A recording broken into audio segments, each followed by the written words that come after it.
Je vous présente le coup de cœur du mois de la bibliothèque pour tous de Wormhout, La solitude des soirs d'été d'Anaïs Jeanneret.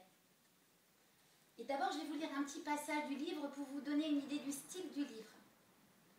Parfois, au milieu d'une foule, un être apparaît et soudain tout se fige autour de lui. Pour quelques instants, le reste du monde cesse d'exister. C'est un souffle suspendu, un faisceau de lumière qui s'immisce au cœur de la pénombre. L'ange évolue avec désinvolture, inconscient de l'effet produit par sa présence.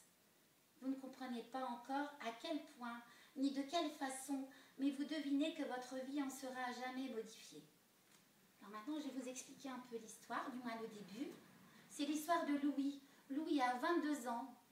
Il est hispano-russe, c'est-à-dire qu'il est espagnol par son père et russe par sa mère. Et ça donne un mélange assez détonnant. Il est charmeur, il adore écrire.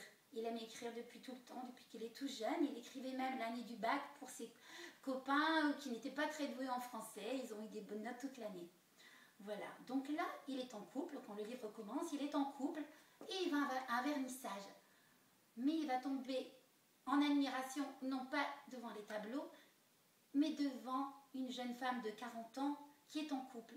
Donc elle a quand même le double de lui. Et il va être comme envoûté. Alors, cette personne va les inviter tous les deux dans sa maison au soleil pendant l'été. Il va être tout content, il va en profiter. Et puis, arrivé là-bas, il va se rendre compte un petit peu à la fois qu'elle l'a invité non pas parce qu'elle était amoureuse de lui, mais pour une autre raison qui est beaucoup plus dramatique. Voilà, maintenant je vous laisse découvrir la suite et vous allez vous régaler. C'est vraiment une très belle histoire.